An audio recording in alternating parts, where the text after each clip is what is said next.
200 Proofs Earth is Not a Spinning Ball by Eric Dubay. 1. The horizon always appears perfectly flat 360 degrees around the observer regardless of altitude. All amateur balloon, rocket, plane, and drone footage show a completely flat horizon over 20+ miles high. Only NASA and other government space agencies show curvature in their fake CGI photos and videos. 2. The horizon always rises to the eye level of the observer as altitude is gained, so you never have to look down to see it. If Earth were in fact a globe, no matter how large, as you ascended, the horizon would stay fixed and the observer would have to tilt looking down further and further to see it. 3. The natural physics of water is to find and maintain its level. If Earth were a giant sphere tilted, wobbling, and hurtling through infinite space, then truly flat, consistently level surfaces would not exist here. But since Earth is in fact an extended flat plane, this fundamental physical property of fluids finding and remaining level is consistent with experience and common sense. 4. Rivers run down to sea level, finding the easiest course, north, south, east, west, and all other intermediary directions over the Earth at the same time. If Earth were truly a spinning ball, then many of these rivers would be impossibly flowing uphill. For example, the Mississippi in its 3,000 miles would have to ascend 11 miles before reaching the Gulf of Mexico. 5. One portion of the Nile River flows for 1,000 miles with a fall of only 1 foot. Parts of the West African Congo, according to the supposed inclination and movement of the ball Earth, would be sometimes running uphill and sometimes down. This would also be the case for the Parana, Paraguay, and other long rivers. 6. If Earth were a ball 25,000 miles in circumference, as NASA and modern astronomy claim, spherical trigonometry dictates the surface of all standing water must curve downward an easily measurable 8 inches per mile, multiplied by the square of the distance. This means, along a 6-mile channel of standing water, the Earth would dip 6 feet on either end from the central peak. Every time such experiments have been conducted, however, standing water has proven to be perfectly level. 7. Surveyors, engineers, and architects are never required to factor the supposed curvature of the Earth into their projects. Canals, railways, bridges, and tunnels, for example, are always cut and laid horizontally, often over hundreds of miles without any allowance for curvature. 8. The Suez Canal, connecting the Mediterranean with the Red Sea, is 100 miles long without any locks, making the water an uninterrupted continuation of the two seas. When constructed, the Earth's supposed curvature was not taken into account. It was dug along a horizontal datum line, 26 feet below sea level, passing through several lakes from one sea to the other, with the datum line and the water's surface running perfectly parallel over the 100 miles. 9. Engineer W. Winkler was published in the Earth Review regarding the Earth's supposed curvature, stating, "As an engineer of many years' standing, I saw that this absurd allowance is only permitted in school books. No engineer would dream of allowing anything of the kind. I have projected many miles of railways and many more of canals, and the allowance has not even been thought of, much less allowed for. This allowance for curvature means this, that it is 8 inches for the first mile of a canal and increasing at the ratio by the square of the distance in miles. Thus a small navigable canal for boats, say 30 miles long, will have, by the above rule, an allowance for curvature of 600 feet. Think of that, and then please credit engineers as not being quite such fools. Nothing of the sort is allowed. We no more think of allowing 600 feet for a line of 30 miles of railway or canal than of wasting our time trying to square the circle. 10. The London and North Western Railway forms a straight line 180 miles long between London and Liverpool. The railroad's highest point, midway at Birmingham Station, is only 240 feet above sea level. If the world were actually a globe, however, curving 8 inches per mile squared, the 180-mile stretch of rail would form an arc, with the center point at Birmingham raised over a mile, a full 5,400 feet above London and Liverpool. 11. A surveyor and engineer of 30 years, published in the Birmingham Weekly Mercury, stated, "I am thoroughly acquainted with the theory and practice of civil engineering. However bigoted some of our professors may be in the theory of surveying, according to the prescribed rules, yet it is well known amongst us that such theoretical measurements are incapable of any practical illustration. All our locomotives are designed to run on what may be regarded as true levels, or flats. There are, of course, partial inclines or gradients here and there, but they are always accurately defined and must be carefully traversed. But anything approaching to 8 inches in the mile, increasing as the square of the distance, could not be worked by any engine that was ever yet constructed. Taking one station with another, all over England and Scotland, it may be stated that all the platforms are on the same relative level. The distance between eastern and western coasts of England may be set down as 300 miles. If the prescribed curvature was indeed as represented, the central stations at Rugby or Warwick ought to be close upon 3 miles higher than a cord drawn from the two extremities. If such was the case, there is not a driver or stoker within the kingdom that would be found to take charge of the train. We can only laugh at those of your readers who seriously give us credit for such venturesome exploits as running trains round spherical curves. Horizontal curves on levels are dangerous enough. Vertical curves would be 1,000 times worse, and with our rolling stock constructed as at present, physically impossible. 12.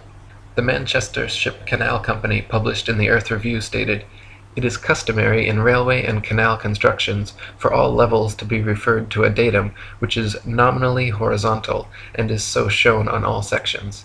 It is not the practice in laying out public works to make allowances for the curvature of the earth." 13. In a 19th century French experiment by M.M.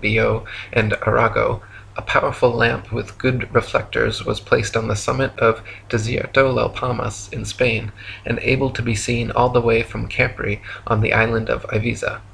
Since the elevation of the 2 points were identical and the distance between covered nearly 100 miles, if the earth were a ball 25,000 miles in circumference, the light should have been more than 6,600 feet, a mile and a quarter, below the line of sight.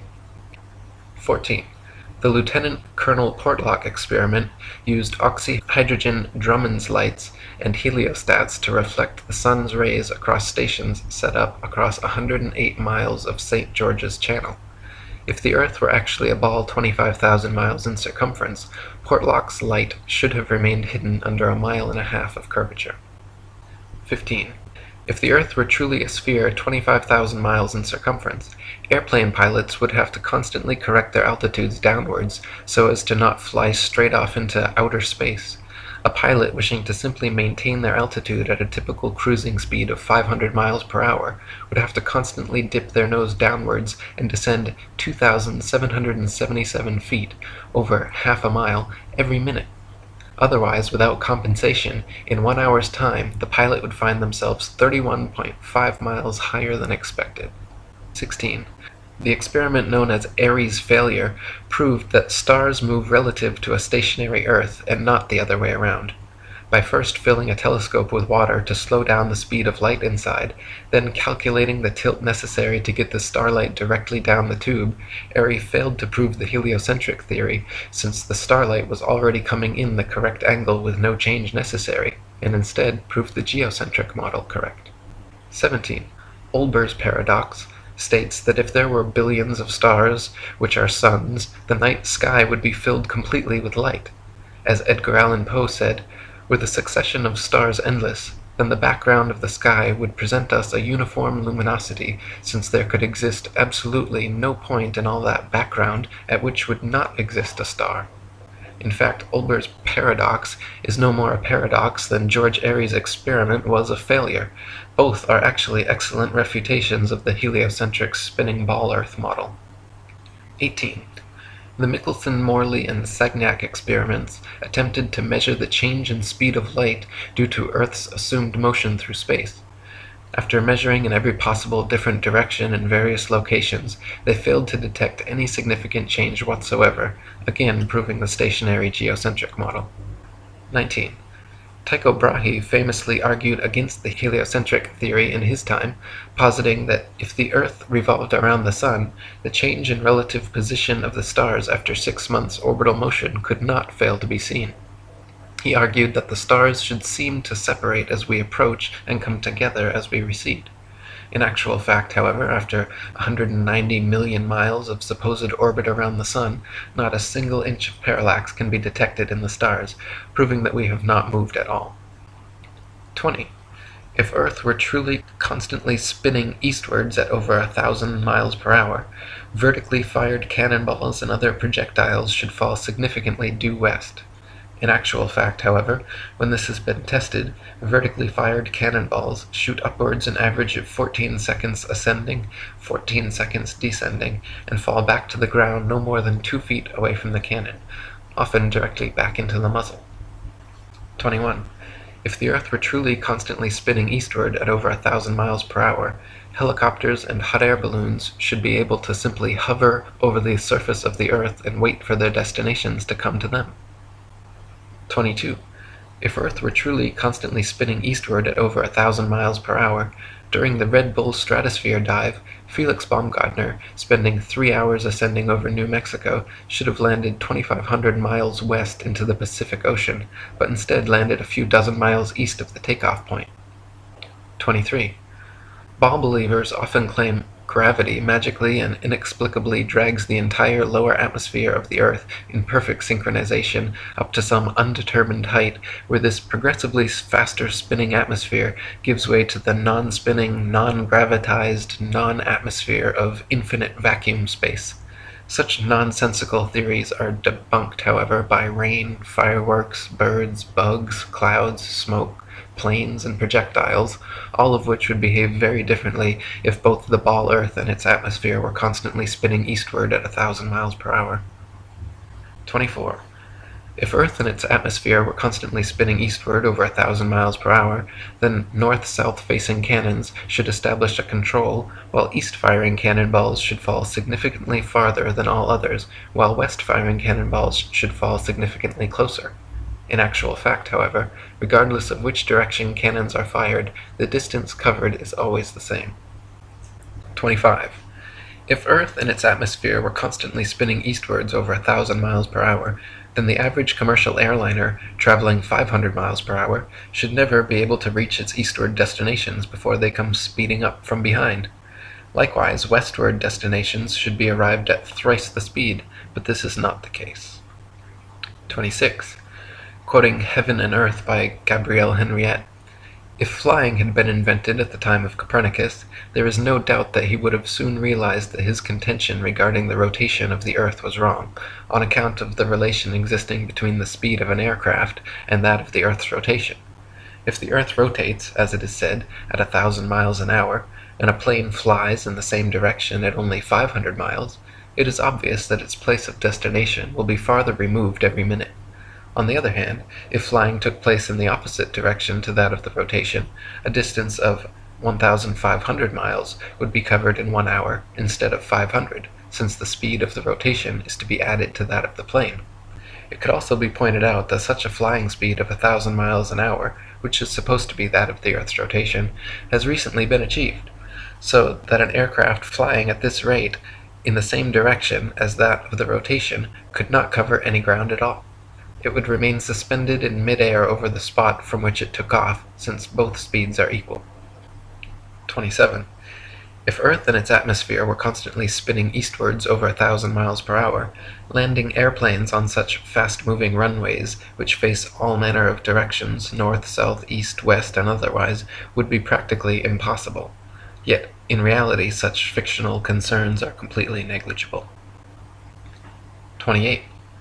If the Earth and its atmosphere were constantly spinning eastwards over 1,000 miles per hour, then clouds, wind, and weather patterns could not casually and unpredictably go every which way, with clouds often traveling in opposing directions at varying altitudes simultaneously. 29. If the Earth and its atmosphere were constantly spinning eastwards over 1,000 miles per hour, this should somewhere, somehow, be seen, heard, felt, or measured by someone, yet no one in history has ever experienced this alleged eastward motion. Meanwhile, however, we can hear, feel, and experimentally measure even the slightest westward breeze. 30. In his book South Sea Voyages, Arctic and Antarctic explorer Sir James Clark Ross described his experience on the night of November 27, 1839, and his conclusion that the earth must be motionless. The sky being very clear, it enabled us to observe the higher stratum of clouds to be moving in an exactly opposite direction to that of the wind, a circumstance which is frequently recorded in our meteorological journal, both in the northeast and southeast trades, and has also often been observed by former voyagers. Captain Basil Hall witnessed it from the summit of the Peak of Teneriffe, and Count Strzelecki, on ascending the volcanic mountain of Kyrenia in Owyhee, reached at 4,000 feet an elevation above that of the trade wind, and experienced the influence of an opposite current of air of a different hydrometric and thermometric condition. Count Strzelecki further informed me of the following seemingly anomalous circumstance: that at the height of 6,000 feet he found the current of air blowing at right angles to both the lower strata, also of a different thermometric condition, but warmer than the interstratum. Such a state of the atmosphere is compatible only with the fact which other evidence has demonstrated, that the earth is at rest. 31. Quoting zetetic cosmogony, Thomas Winship states, "Let imagination picture to the mind what force air would have which was set in motion by a spherical body of 8,000 miles in diameter, which in 1 hour was spinning round 1,000 miles per hour, rushing through space at 65,000 miles per hour, and gyrating across the heavens. Then let conjecture endeavor to discover whether the inhabitants on such a globe could keep their hair on. If the earth globe rotates on its axis at the terrific rate of 1,000 miles per hour, such an immense mass would of necessity cause a tremendous rush of wind in the space it occupied. The wind would go all one way, and anything like clouds which got within the sphere of influence of the rotating sphere would have to go the same way. The fact that the earth is at rest is proved by kite flying." 32. If gravity is credited with being a force strong enough to hold the world's oceans, buildings, people, and atmosphere stuck to the surface of a rapidly spinning ball, then it is impossible for gravity to also simultaneously be weak enough to allow little birds, bugs, and planes to take off and travel freely, unabated in any direction. 33. If gravity is credited with being a force strong enough to curve the massive expanse of oceans around a globular earth, it would be impossible for fish and other creatures to swim through such forcefully held water. 34. Ship captains in navigating great distances at sea never need to factor the supposed curvature of the earth into their calculations. Both plane sailing and great circle sailing, the most popular navigation methods, use plane, not spherical trigonometry, making all mathematical calculations on the assumption that the earth is perfectly flat. If the earth were in fact a sphere, such an errant assumption would lead to constantly glaring inaccuracies. Plane sailing has worked perfectly fine in both theory and practice for thousands of years, however, and plane trigonometry has time and again proven more accurate than spherical trigonometry in determining distances across the oceans. 35. If the earth were truly a globe, then every line of latitude south of the equator would have to measure a gradually smaller and smaller circumference the farther south traveled. If, however, the earth is an extended plane, then every line of latitude south of the equator should measure a gradually larger and larger circumference the farther south traveled. The fact that many captains navigating south of the equator, assuming the globular theory, have found themselves drastically out of reckoning, more so the farther south traveled, testifies to the fact that Earth is not a ball. 36. During Captain James Clark Ross's voyages around the Antarctic circumference, he often wrote in his journal, perplexed at how they routinely found themselves out of accordance with their charts, stating that they found themselves an average of 12 to 16 miles outside their reckoning every day, later on further south as much as 29 miles. 37. Lieutenant Charles Wilkes commanded a United States Navy exploration expedition to the Antarctic from 1838 to 1842, and in his journals also mentioned being consistently east of his reckoning, sometimes over 20 miles in less than 18 hours. 38. To quote Reverend Thomas Milner, "In the southern hemisphere, navigators to India have often fancied themselves east of the Cape when still west, and have been driven ashore on the African coast, which, according to their reckoning, lay behind them. This misfortune happened to a fine frigate, the Challenger, in 1845. How came Her Majesty's ship Conqueror to be lost? How have so many other noble vessels, perfectly sound, perfectly manned, perfectly navigated, been wrecked in calm weather, not only in dark night or in a fog, but in broad daylight and sunshine? In the former case, upon the coasts, in the latter, upon sunken rocks, from being out of reckoning? The simple answer is that Earth is not a ball." 39. Practical distance measurements taken from the Australian Handbook Almanac Shippers and Importers Directory state that the straight-line distance between Sydney and Nelson is 1,550 statute miles.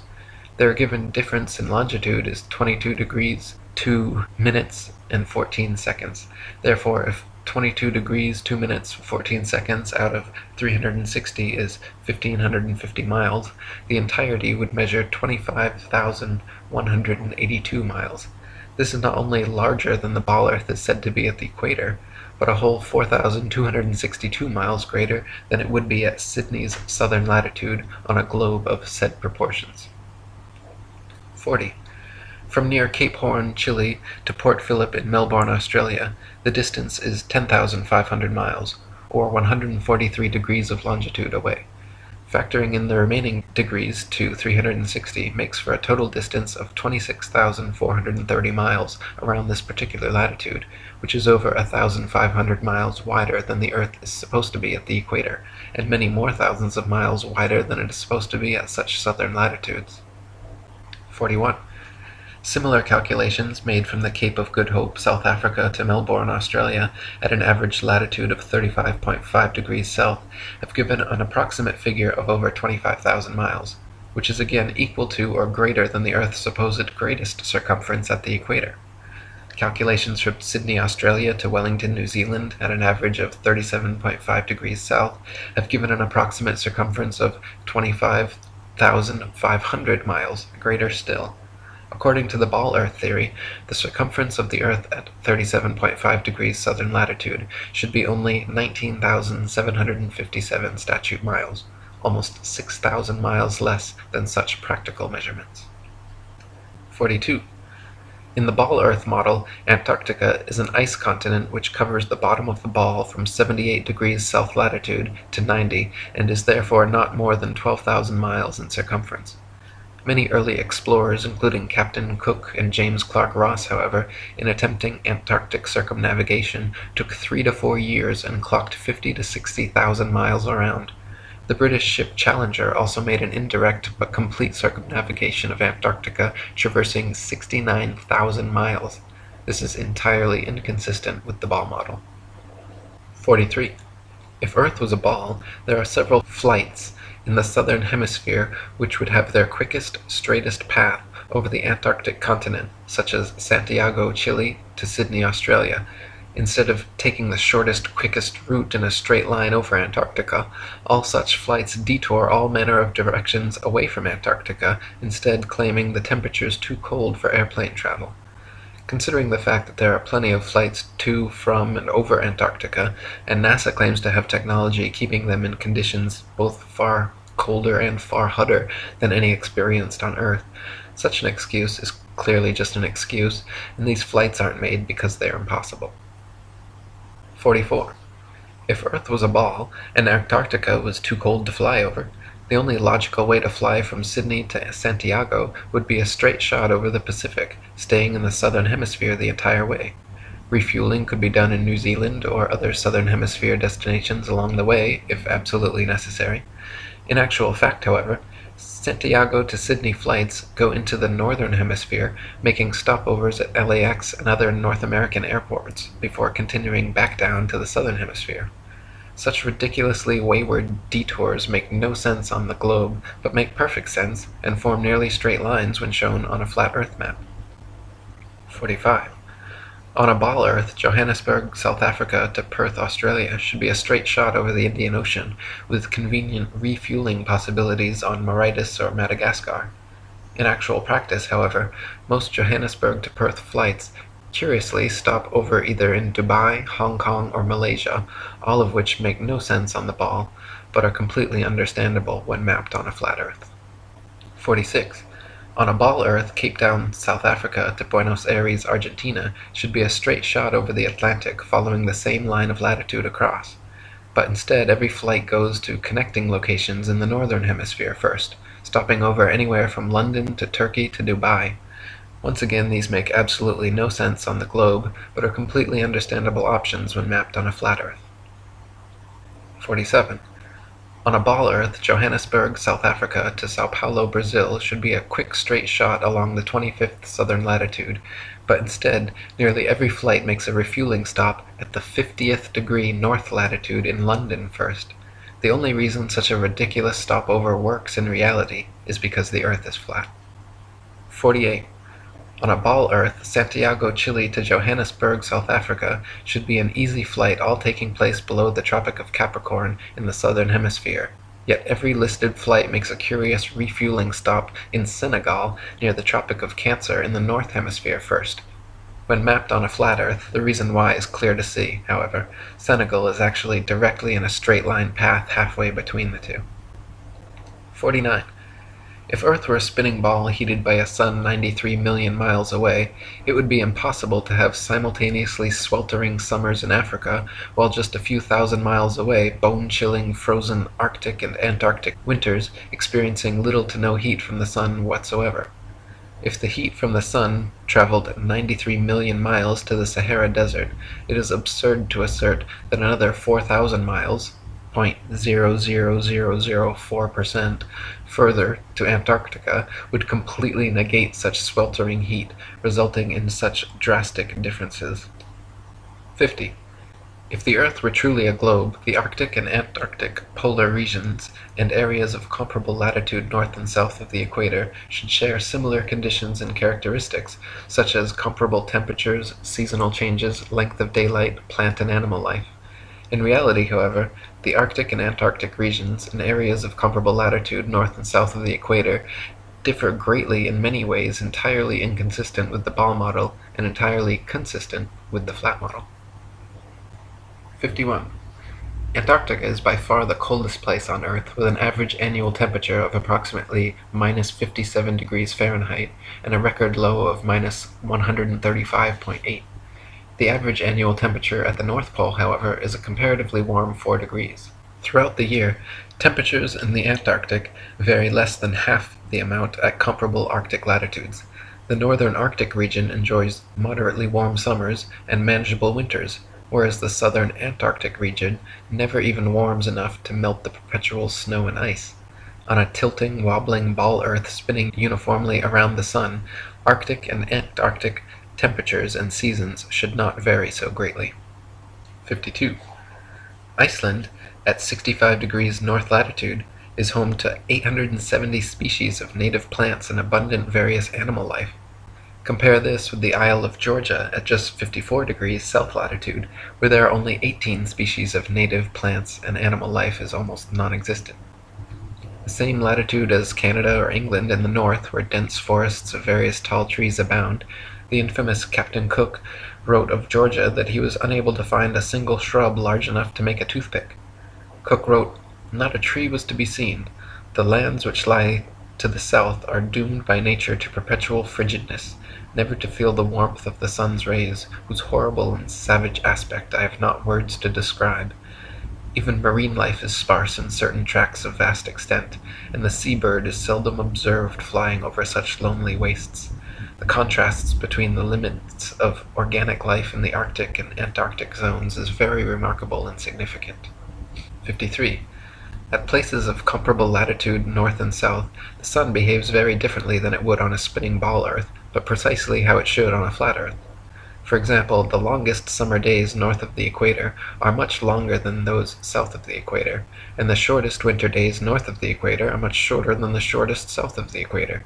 This is inexplicable on a uniformly spinning, wobbling ball Earth, but fits exactly on a flat model with the sun traveling circles over and around the Earth from tropic to tropic.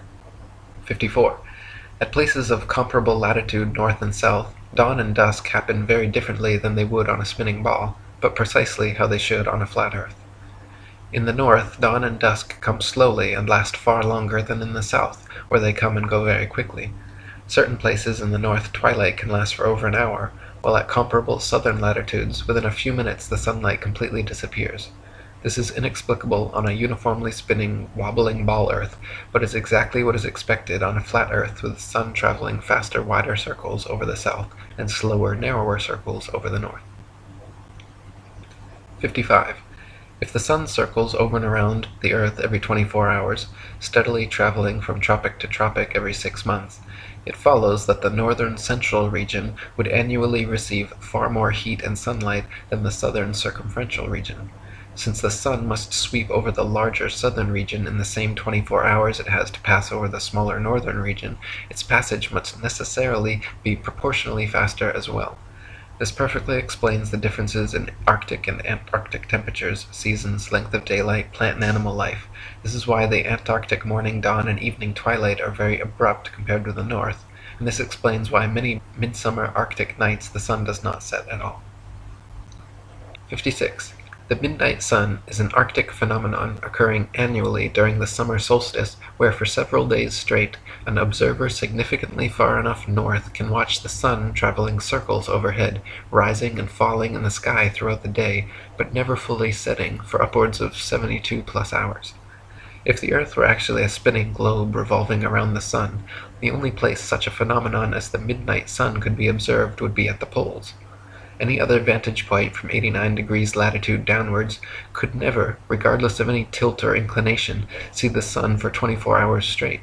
To see the sun for an entire revolution on a spinning globe at a point other than the poles, you would have to be looking through miles and miles of land and sea for part of the revolution. 57.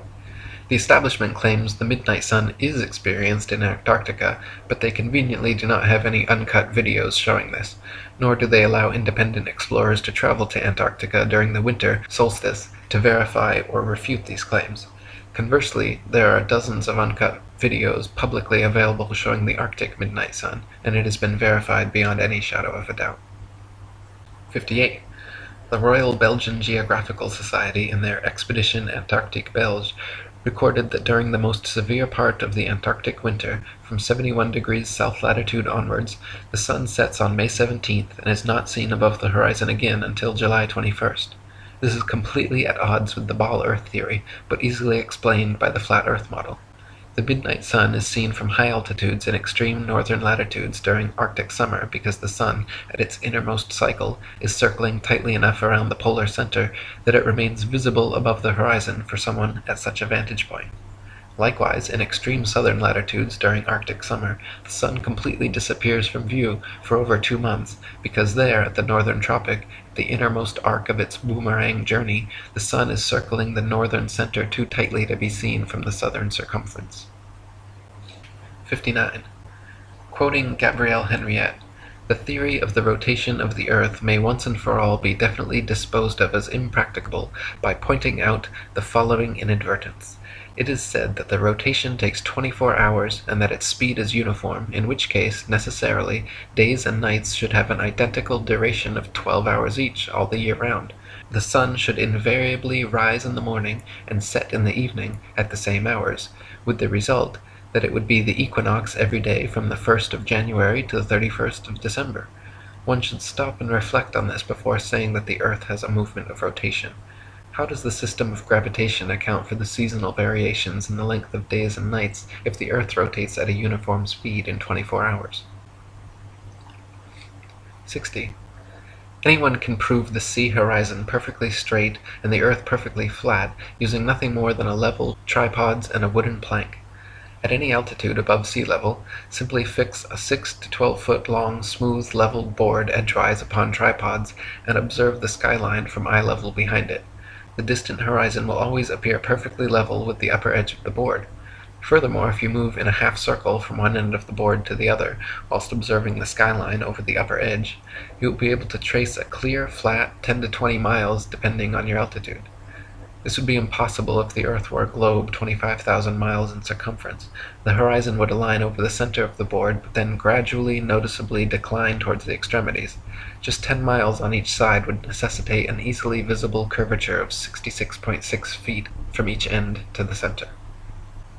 61. If the Earth were actually a big ball 25,000 miles in circumference, the horizon would be noticeably curved even at sea level, and everything on or approaching the horizon would appear to tilt backwards slightly from your perspective. Distant buildings along the horizon would all look like leaning towers of Pisa falling away from the observer.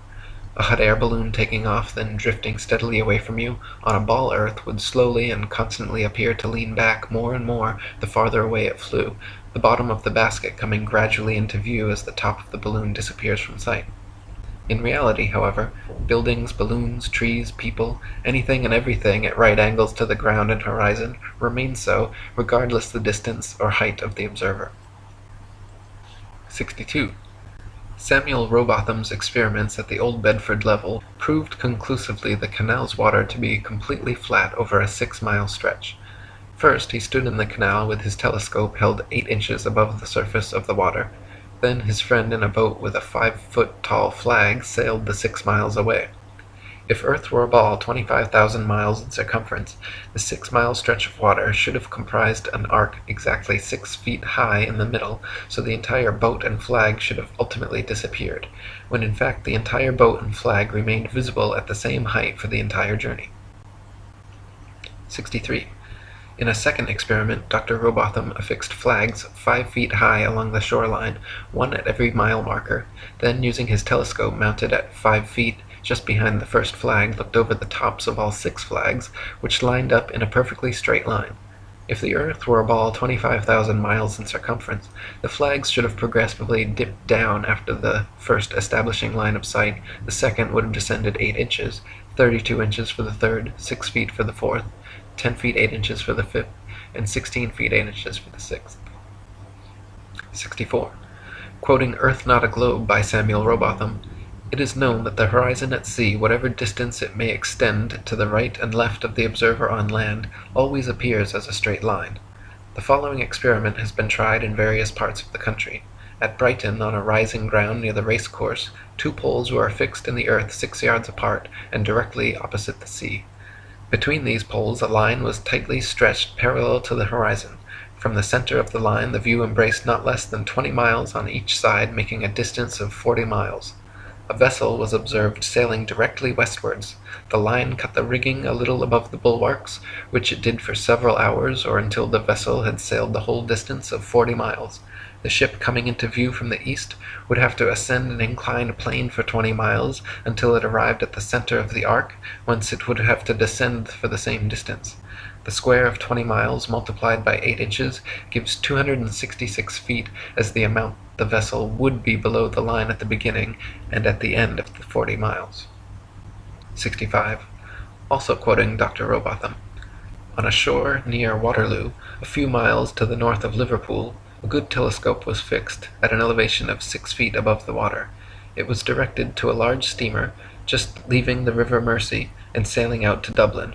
Gradually the masthead of the receding vessel came nearer to the horizon, until at length, after more than 4 hours had elapsed, it disappeared. The ordinary rate of sailing of the Dublin steamers was fully 8 miles an hour, so that the vessel would be at least 32 miles distant when the masthead came to the horizon. The 6 feet of elevation of the telescope would require 3 miles to be deducted for convexity, which would leave 29 miles, the square of which multiplied by 8 inches gives 560 feet, deducting 80 feet for the height of the main mast, and we find that, according to the doctrine of rotundity, the masthead of the outward-bound steamer should have been 480 feet below the horizon. Many other experiments of this kind have been made upon sea-going steamers, and always with results entirely incompatible with the theory that the earth is a globe. 66. Dr. Rowbotham conducted several other experiments using telescopes, spirit levels, sextants, and theodolites, special precision instruments used for measuring angles in horizontal or vertical planes. By positioning them at equal heights, aimed at each other successively, he proved over and over the earth to be perfectly flat for miles without a single inch of curvature. His findings caused quite a stir in the scientific community, and thanks to 30 years of his efforts, the shape of the Earth became a hot topic of debate around the turn of the 19th century. 67. The distance across the Irish Sea from the Isle of Man's Douglas Harbour to Great Orme's Head in North Wales is 60 miles. If the Earth was a globe, then the surface of the water between them would form a 60-mile arc, the center towering 1,944 feet higher than the coastlines at either end. It is well known and easily verifiable, however, that on a clear day from a modest altitude of 100 feet, the Great Orme's Head is visible from Douglas Harbour. This would be completely impossible on a globe of 25,000 miles. Assuming the 100-foot altitude causes the horizon to appear approximately 13 miles off, the 47 miles remaining means the Welsh coastline should still fall an impossible 1,472 feet below the line of sight. 68. The Philadelphia skyline is clearly visible from Apple Pie Hill in the New Jersey Pine Barrens 40 miles away. If Earth were a ball 25,000 miles in circumference, factoring in the 205-foot elevation of Apple Pie Hill, the Philly skyline should remain well hidden beyond 335 feet of curvature. 69. The New York City skyline is clearly visible from Harriman State Park's Bear Mountain 60 miles away.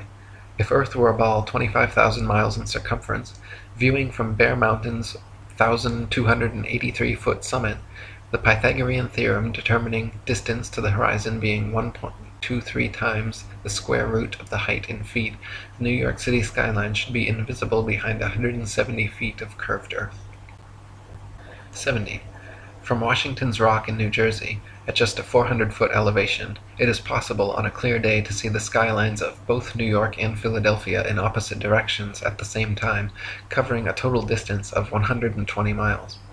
If Earth were a ball 25,000 miles in circumference, both of these skylines should be hidden behind over 800 feet of Earth's curvature.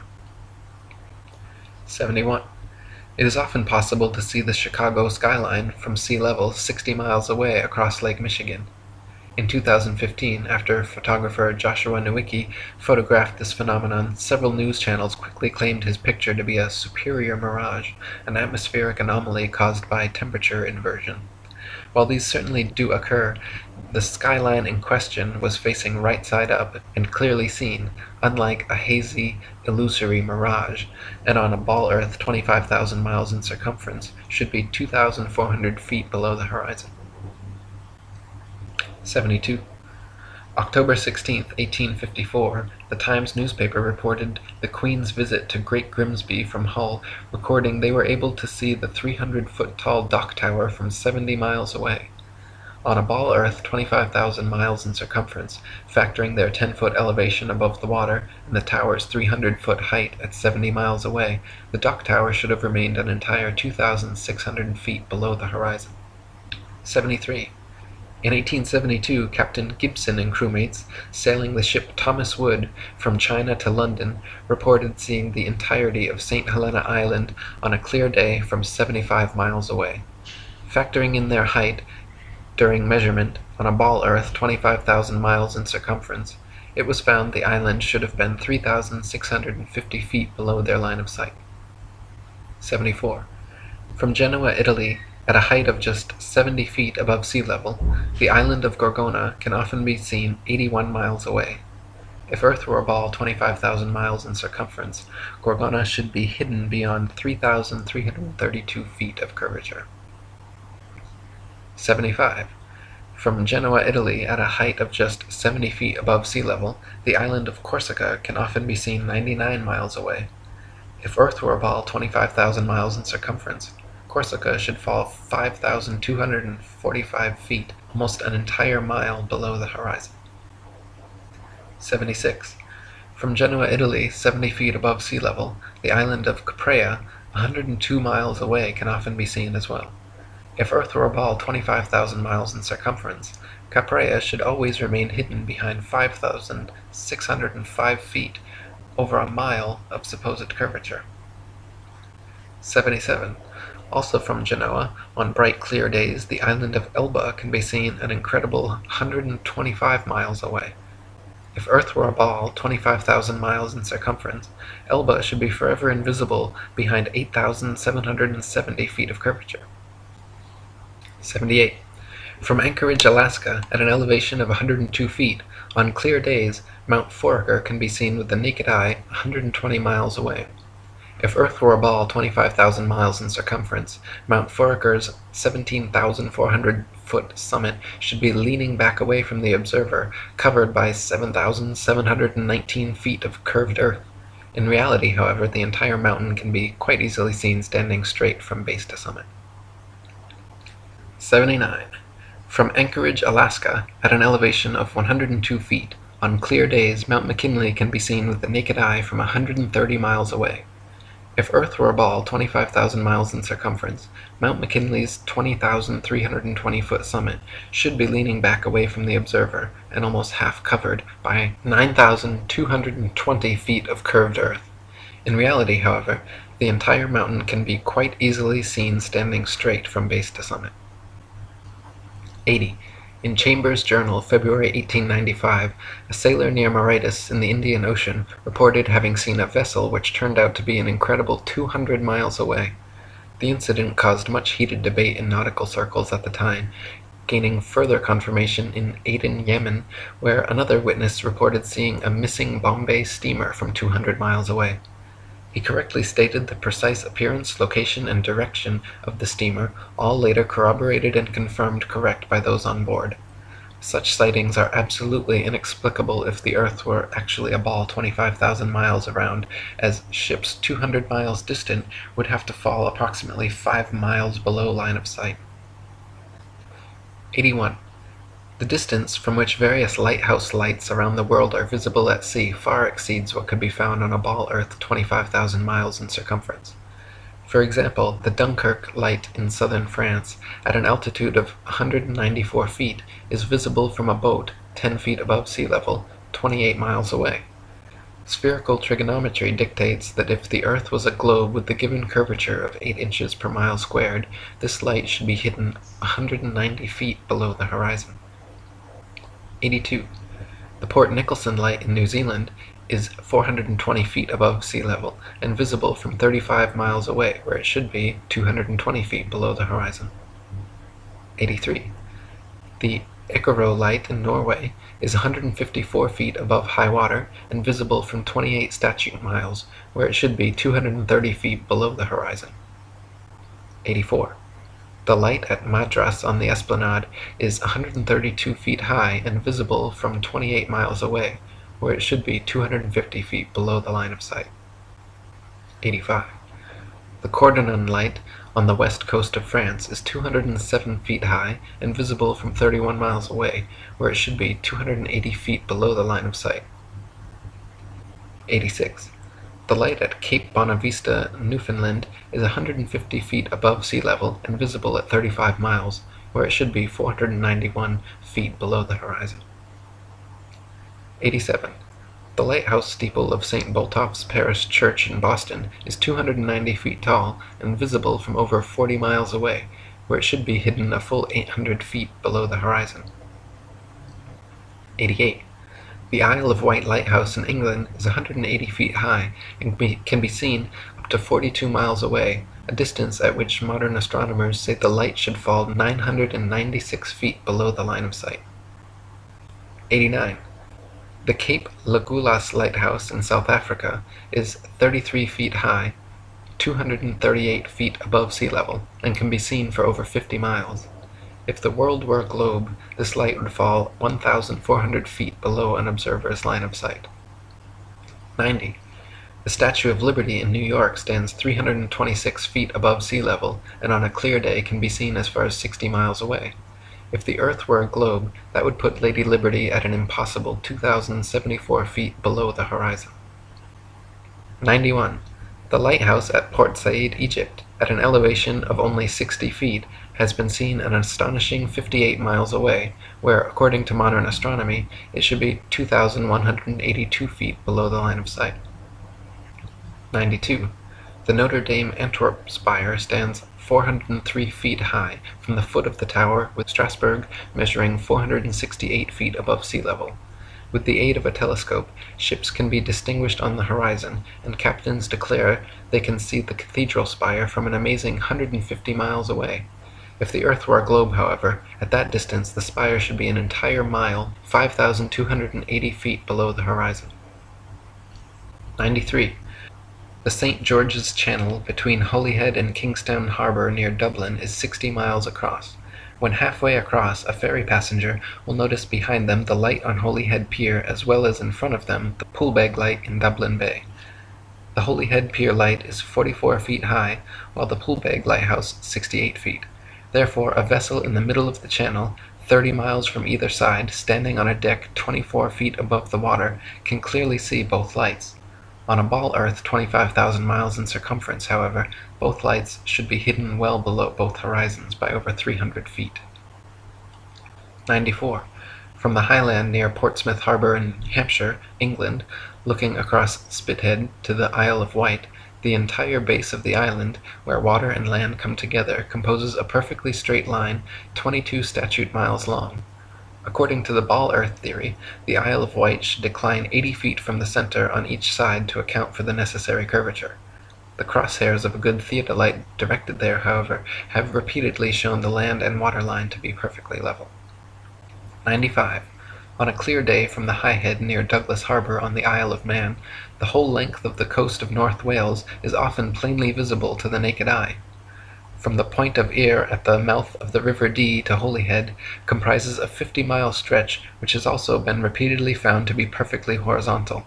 If the Earth actually had curvature of 8 inches per mile squared, as NASA and modern astronomy claim, the 50-mile length of Welsh coast seen along the horizon in Liverpool Bay would have to decline from the center point an easily detectable 416 feet on each side. 96. From 100 Proofs the Earth is Not a Globe by William Carpenter. If we take a journey down Chesapeake Bay by night, we shall see the light exhibited at Sharp's Island for an hour before the steamer gets to it. We may take up a position on deck so that the rail of the vessel's side will be in a line with the light and in the line of sight, and we shall find that in the whole journey the light won't vary in the slightest degree in its apparent elevation.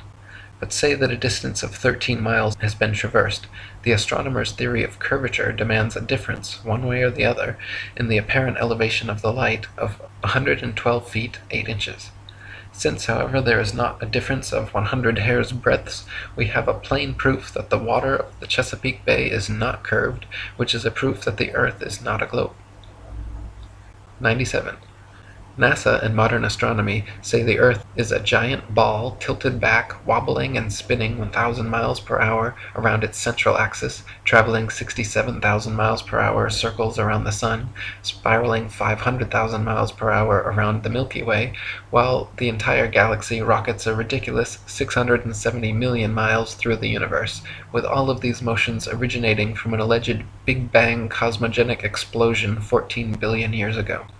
That's a grand total of 67,568,000 miles per hour in several different directions we're all supposedly speeding along at simultaneously, yet no one has ever seen, felt, heard, measured, or proven a single one of these motions to exist whatsoever. 98. NASA and modern astronomy say Polaris, the North Pole star, is somewhere between 323 and 434 light-years, or about 2 quadrillion miles, away from us. Firstly, note that is between 1,938,000,000,000,000 to 2,604,000,000,000,000 miles, making a difference of over 600 trillion miles. If modern astronomy cannot even agree on the distance to stars within hundreds of trillions of miles, perhaps their science is flawed and their theory needs re-examining. However, even granting them their obscurely distant stars, it is impossible for heliocentrists to explain how Polaris manages to always remain perfectly aligned straight above the North Pole throughout Earth's various alleged tilting, wobbling, rotating, and revolving motions. 99. Viewed from a ball Earth, Polaris, situated directly over the North Pole, should not be visible anywhere in the southern hemisphere. For Polaris to be seen from the southern hemisphere of a globular Earth, the observer would have to be somehow looking through the globe, and miles of land and sea would have to be transparent. Polaris can be seen, however, up to over 20 degrees south latitude. 100. If Earth were a ball, the Southern Cross and other southern constellations would all be visible at the same time from every longitude on the same latitude, as is the case in the north with Polaris and its surrounding constellations. Ursa Major and Minor and many others can be seen from every northern meridian simultaneously, whereas in the south, constellations like the Southern Cross cannot. This proves that the southern hemisphere is not turned under as in the ball model, but simply stretching further outwards away from the northern center point as in the flat Earth model. 101. Sigma Octantis is claimed to be a southern central pole star similar to Polaris, around which the southern hemisphere stars all rotate around the opposite direction. Unlike Polaris, however, Sigma Octantis cannot be seen simultaneously from every point along the same latitude. It is not central, but allegedly 1 degree off-center. It is not motionless, and in fact cannot be seen at all using publicly available telescopes. There is legitimate speculation regarding whether Sigma Octantis even exists. Either way, the direction in which stars move overhead is based on perspective and the exact direction you're facing, not which hemisphere you're in. 102. Some heliocentrists have tried to suggest that the pole star's gradual declination overhead as an observer travels southward is proof of a globular Earth. Far from it, the declination of the pole star or any other object is simply a result of the law of perspective on plane, flat surfaces. The law of perspective dictates that the angle and height at which an object is seen diminishes the farther one recedes from the object, until at a certain point the line of sight and the seemingly uprising surface of the Earth converges to a vanishing point, i.e. the horizon line, beyond which the object is invisible. In the ball Earth model, the horizon is claimed to be the curvature of the Earth, whereas in reality, the horizon is known to simply be the vanishing line of perspective based on the strength of your eye's instruments, weather, and altitude. 103. There are several constellations which can be seen from far greater distances over the face of the Earth than should be possible if the world were a rotating, revolving, wobbling ball. For instance, Ursa Major, very close to Polaris, can be seen from 90 degrees north latitude, the North Pole, all the way down to 30 degrees south latitude. For this to be possible on a ball Earth, the southern observers would have to be seeing through hundreds or thousands of miles of bulging Earth to the northern sky. 104. The constellation Vulpecula can be seen from 90 degrees north latitude all the way to 55 degrees south latitude. Taurus, Pisces, and Leo can be seen from 90 degrees north all the way to 65 degrees south. An observer on a ball Earth, regardless of any tilt or inclination, should not logically be able to see this far. 105. Aquarius and Libra can be seen from 65 degrees north to 90 degrees south. The constellation Virgo is visible from 80 degrees north down to 80 degrees south, and Orion can be seen from 85 degrees north all the way to 75 degrees south latitude. These are all only possible because the hemispheres are not spheres at all, but concentric circles of latitude extending outwards from the central North Pole, with the stars rotating over and around. 106. The so-called South Pole is simply an arbitrary point along the Antarctic ice marked with a red and white barbershop pole topped with a metal ball Earth. The ceremonial South Pole is admittedly and provably not the actual South Pole, however, because the actual South Pole could be demonstrably confirmed with the aid of a compass showing north to be 360 degrees around the observer. Since this feat has never been achieved, the model remains pure theory, along with the establishment's excuse that the geomagnetic poles supposedly constantly move around, making verifications of their claims impossible. 107. Ring magnets, of the kind found in loudspeakers, have a central North Pole with the opposite South Pole actually being all points along the outer circumference. This perfectly demonstrates the magnetism of our flat Earth, whereas the alleged source of magnetism in the ball Earth model is emitted from a hypothetical molten magnetic core in the center of the ball, which they claim conveniently causes both poles to constantly move, thus evading independent verification at their two ceremonial poles. In reality, the deepest drilling operation in history, the Russian Kola Ultra Deep, managed to get only 8 miles down.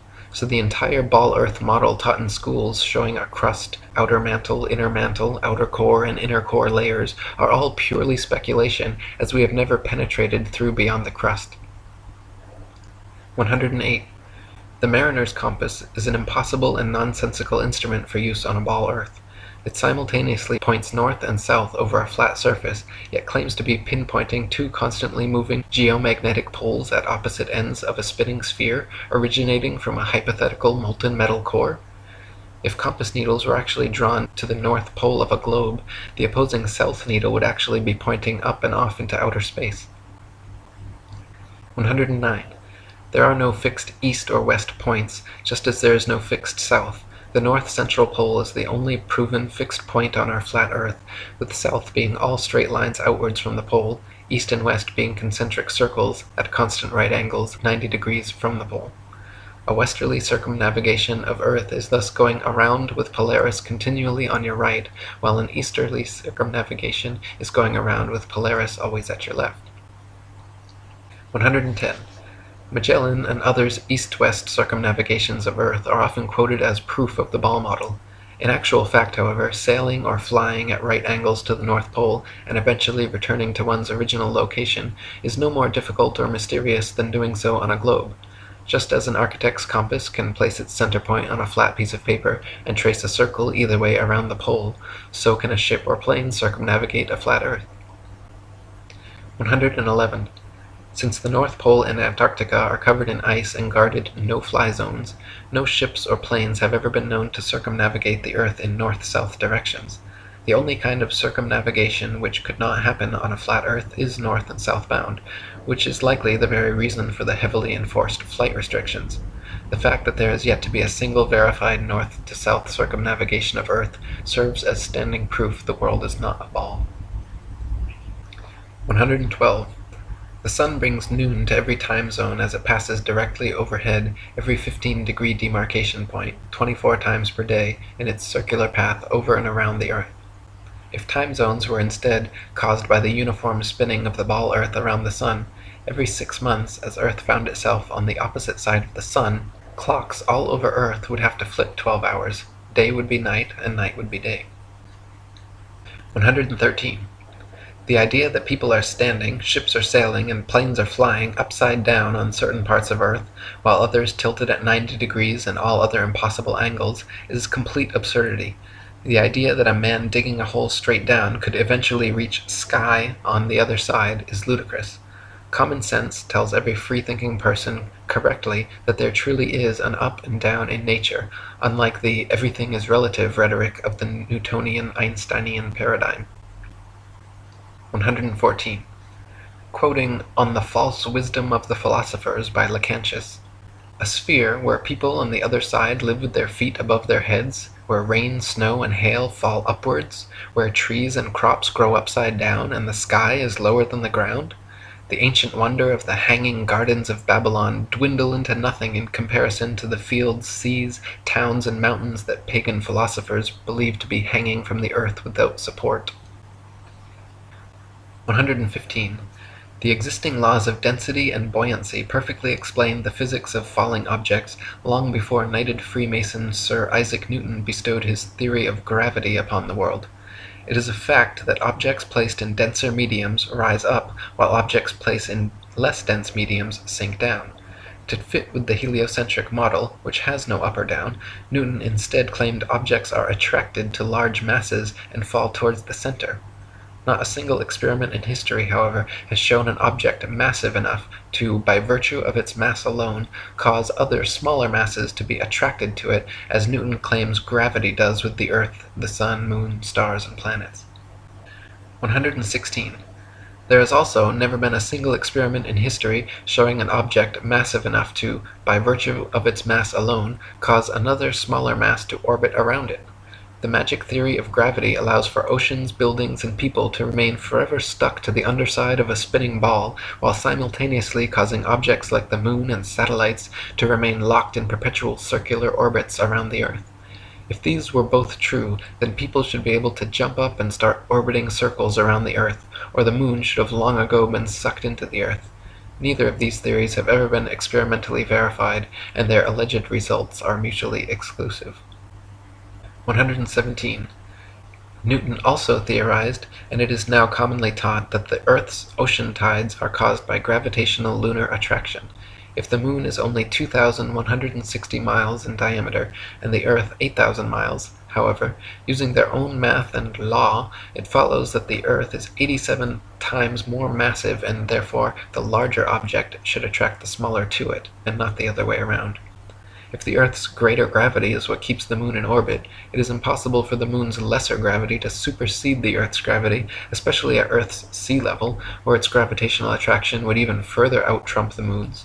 And if the Moon's gravity truly did supersede the Earth's, causing the tides to be drawn towards it, there should be nothing to stop them from continuing onwards and upwards towards their great attractor. 118. Furthermore, the velocity and path of the Moon are uniform, and should therefore exist a uniform influence on the Earth's tide, when in actuality Earth's tides vary greatly and do not follow the Moon. Earth's lakes, ponds, marshes, and other inland bodies of water also inexplicably remain forever outside the Moon's gravitational grasp. If gravity was truly drawing Earth's oceans up to it, all lakes, ponds, and other bodies of standing water should certainly have tides as well. 119. It is claimed that the other planets are spheres, and so therefore Earth must also be a sphere. Firstly, Earth is a plane, not a planet, so the shape of these planets in the sky have no bearing on the shape of the Earth beneath our feet. Secondly, these planets have been known for thousands of years around the world as wandering stars, since they differ from the other fixed stars in their relative motions only. When looked at with an unprejudiced naked eye or through a telescope, the fixed and wandering stars appear as luminous disks of light, not spherical terra firma. The pictures and videos shown by NASA of spherical terra firma planets are all clearly fake computer-generated images and not photographs. 120. The etymology of the word planet actually comes from the late Old English planet, or from Old French planet, from Latin planeta, from Greek planetes, planetae, wandering stars, or to wander of unknown origin, to spread, or notion of spread out, from Latin planum, flat surface, plane, level, plane. They just added a T to our Earth plane, and everyone bought it. 121. When you observe the Sun and Moon, you see two equally sized equidistant circles tracing similar paths at similar speeds around a flat stationary Earth. The experts at NASA, however, claim your common-sense everyday experience is false on all counts. To begin with, they say the Earth is not flat but a big ball, not stationary but spinning around 19 miles per second. They say the Sun does not revolve around the Earth as it appears, but Earth revolves around the Sun. The Moon, on the other hand, does revolve around the Earth, though not east to west as it appears, rather west to east, and the Sun is actually 400 times larger than the Moon and 400 times farther away. You can clearly see they are the same size and distance. You can see the Earth is flat, you can feel the Earth is stationary, but according to the gospel of modern astronomy, you are wrong and a simpleton worthy of endless ridicule if you dare to trust your own eyes and experience. 122. Quoting Alan Daves, "If the government or NASA had said to you that the Earth is stationary, imagine that. And then imagine we are trying to convince people that no, it's not stationary, it's moving forward at 32 times rifle bullet speed and spinning at 1,000 miles per hour. We would be laughed at. We would have so many people telling us, you're crazy, the Earth's not moving. We would be ridiculed for having no scientific backing for this convoluted moving Earth theory. And not only that, but then people would say, oh, then how do you explain a fixed calm atmosphere and the sun's observable movement? How do you explain that? Imagine saying to people, no, the atmosphere is moving also, but is somehow magically velcroed to the moving Earth. The reason is not simply because the Earth is stationary. So what we are actually doing is what makes sense. We are saying that the moving Earth theory is nonsense. The stationary Earth theory makes sense, and we are being ridiculed. You've got to picture it being the other way around to realize just how ridiculous the situation is. This theory from the government and NASA that the Earth is rotating and orbiting and leaning over and wobbling is absolute nonsense, and yet people are clinging to it tightly like a teddy bear. They just can't bring themselves to face the possibility that the Earth is stationary, though all evidence shows it. We feel no movement, the atmosphere hasn't been blown away, we see the sun move from east to west. Everything can be explained by a motionless Earth without bringing in all these assumptions to cover up previous assumptions gone bad. 123. Heliocentrists' astronomical figures always sound perfectly precise, but they have historically been notorious for regularly and drastically changing them to suit their various models. For instance, in his time, Copernicus calculated the sun's distance from Earth to be 3,391,200 miles. The next century, Johannes Kepler decided it was actually 12,376,800 miles away. Isaac Newton once said, "It matters not whether we reckon it 28 or 54 million miles distant, for either would do just as well." How scientific! Benjamin Martin calculated between 81 and 82 million miles. Thomas Dilworth claimed 93,726,900 miles. John Hind stated positively 95,298,260 miles. Benjamin Gould said more than 96 million miles, and Christian Mayer thought it was more than 104 million. Flat earthers throughout the ages, conversely, have used sextants and plane trigonometry to make such calculations, and found the sun and the moon both to be only about 32 miles in diameter and less than a few thousand miles from Earth. 124. Amateur balloon footage taken above the clouds has provided stunning visual proof that the sun cannot be millions of miles away. In several shots, you can see a clear hot spot reflecting on the clouds directly below the sun's spotlight-like influence. If the sun were actually millions of miles away, such a small, localized hot spot could not occur. 125. Another proof the sun is not millions of miles away is found by tracing the angle of sun rays back to their source above the clouds. There are thousands of pictures showing how sunlight comes down through cloud cover at a variance of converging angles. The area of convergence is, of course, the sun, and is not millions of miles away, but rather relatively close to Earth, just above the clouds. 126. The sun's annual journey from tropic to tropic, solstice to solstice, is what determines the length and character of days, nights, and seasons. This is why equatorial regions experience almost year-round summer and heat, while higher latitudes north and especially south experience more distinct seasons with harsh winters. The heliocentric model claims seasons change based on the ball Earth's alleged axial tilt and elliptical orbit around the sun, yet their flawed current model places us closest to the sun, 91 million miles, in January, when it is actually winter, and farthest from the sun, 94.5 million miles, in July, when it's actually summer throughout most of the Earth. 127. The fact that the sun and moon's reflections on water always form a straight-line path from the horizon to the observer proves the Earth is not a ball. If the Earth's surface was curved, it would be impossible for the reflected light to curve over the ball from horizon to observer. 128. There are huge centuries-old stone sundials and moondials all over the world which still tell the time now down to the minute as perfectly as the day they were made. If the Earth, Sun, and Moon were truly subject to the number of contradictory, revolving, rotating, wobbling, and spiraling motions claimed by modern astronomy, it would be impossible for these monuments to so accurately tell time without constant adjustment. 129. To quote William Carpenter, "Why in the name of common sense should observers have to fix their telescopes on solid stone bases so that they should not move a hair's breadth, if the Earth on which they fix them moves at the rate of 19 miles in a second? Indeed, to believe that 6,000 million tons is rolling, surging, flying, darting on through space forever, with a velocity compared with which a shot from a cannon is a very slow coach, with such unerring accuracy that a telescope fixed on granite pillars in an observatory will not enable a lynx-eyed astronomer to detect a variation in its onward motion of the thousandth part of a hair's breadth, is to conceive a miracle compared with which all the miracles on record put together would sink into utter insignificance. Since we can, in middle north latitudes, see the North Star, on looking out of a window that faces it, and out of this very same corner of the very same pane of glass in the very same window, all the year round, it is proof enough for any man in his senses that we have not made any motion at all, and that the Earth is not a globe." 130. From Earth Not a Globe by Samuel Rowbotham. Take 2 carefully bored metallic tubes, not less than 6 feet in length, and place them 1 yard asunder on the opposite sides of a wooden frame, or a solid block of wood or stone, so adjust them that their centers or axes of vision shall be perfectly parallel to each other. Now direct them to the plane of some notable fixed star a few seconds previous to its meridian time. Let an observer be stationed at each tube, and the moment the star appears in the first tube, let a loud knock or other signal be given, to be repeated by the observer at the second tube when he sees the same star. A distinct period of time will elapse between the signals given. The signals will follow each other in very rapid succession, but still the time between is sufficient to show that the same star is not visible at the same moment by two parallel lines of sight when only 1 yard asunder.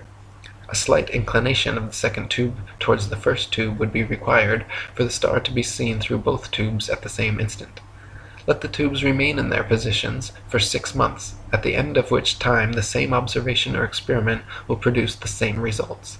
The star will be visible at the same meridian time without the slightest alteration being required in the direction of the tubes, from which it is concluded that if the earth had moved 1 single yard in an orbit through space, there would at least be observed the slight inclination of the tube which the difference in position of 1 yard had previously required. But as no such difference in the direction of the tube is required, the conclusion is unavoidable, that in 6 months a given meridian upon the earth's surface does not move a single yard, and therefore that the earth has not the slightest degree of orbital motion. 131. NASA and modern astronomy maintain that the moon is a solid, spherical, Earth-like habitation which man has actually flown to and set foot on. They claim the moon is a non-luminescent planetoid which receives and reflects all its light from the sun. The reality is, however, that the moon is observably not a solid body. It is clearly circular, but not spherical, and not in any way an Earth-like planetoid which humans could set foot on. In fact, the moon has been proven largely transparent and completely self-luminescent, shining with its own unique light. 132. The sun's light is golden, warm, drying, preservative, and antiseptic, while the moon's light is silver, cool, damp, putrefying, and septic. The sun's rays decrease the combustion of a bonfire, while the moon's rays increase combustion. Plant and animal substances exposed to sunlight quickly dry, shrink, coagulate, and lose the tendency to decompose and putrefy. Grapes and other fruits become solid, partially candied and preserved, like raisins, dates, and prunes. Animal flesh coagulates, loses its volatile gaseous constituents, becomes firm, dry, and slow to decay. When exposed to moonlight, however, plant and animal substances tend to show symptoms of putrefaction and decay. This proves that sun and moonlight are different, unique, and opposites, as they are in the geocentric flat model. 133. In direct sunlight, a thermometer will read higher than another thermometer placed in the shade, but in full direct moonlight, a thermometer will read lower than another placed in the shade. If the sun's light is collected in a large lens and thrown to a focus point, it can create significant heat, while the moon's light collected similarly creates no heat. In the Lancet Medical Journal from March 14, 1856, particulars are given of several experiments which prove the moon's rays, when concentrated, can actually reduce the temperature upon a thermometer more than 8 degrees. So sunlight and moonlight clearly have altogether different properties. 134. Furthermore, the moon itself cannot physically be both a spherical body and a reflector of the sun's light.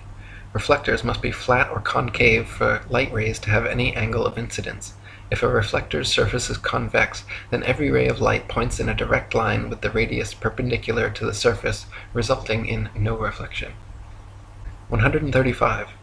Not only is the moon clearly self-luminescent, shining its own unique light, but it is also largely transparent. When the waxing or waning moon is visible during the day, it is possible to see the blue sky right through the moon.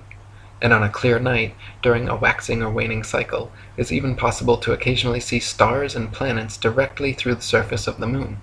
The Royal Astronomical Society has on record many such occurrences throughout history which all defy the heliocentric model. 136. Many people think that modern astronomy's ability to accurately predict lunar and solar eclipses is a result and proof positive of the heliocentric theory of the universe. The fact of the matter, however, is that eclipses have been accurately predicted by cultures worldwide for thousands of years before the heliocentric ball Earth was even a glimmer in Copernicus's imagination. Ptolemy, in the 1st century AD, accurately predicted eclipses for 600 years on the basis of a flat stationary Earth with equal precision as anyone living today. All the way back in 600 BC, Thales accurately predicted an eclipse which ended the war between the Medes and the Lydians.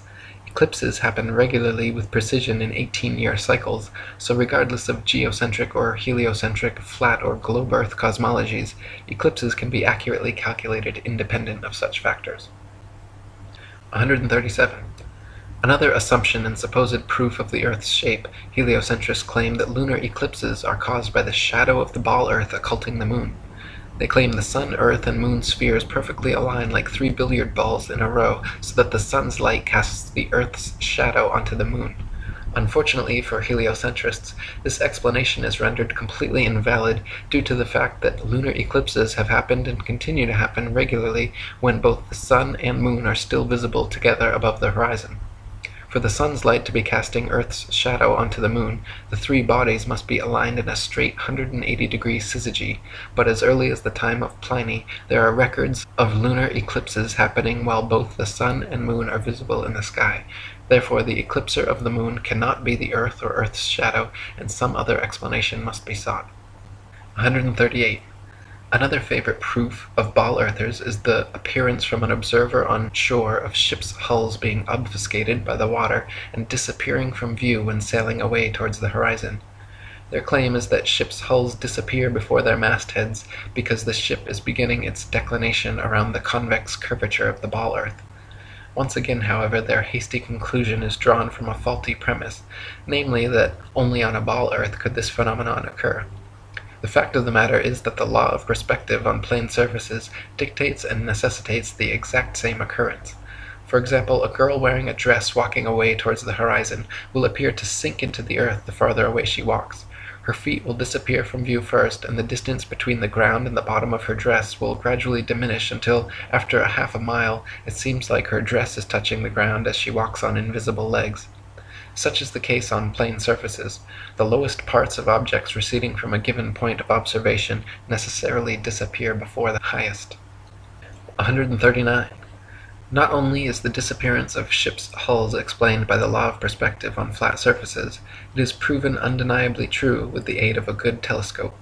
If you watch a ship sailing away into the horizon with the naked eye until its hull has completely disappeared from view under the supposed curvature of the earth, then look through a telescope, you will notice the entire ship quickly zooms back into view, hull and all, proving that the disappearance was caused by the law of perspective, not by a wall of curved water. This also proves that the horizon is simply the vanishing line of perspective from your point of view, not the alleged curvature of the earth. 140.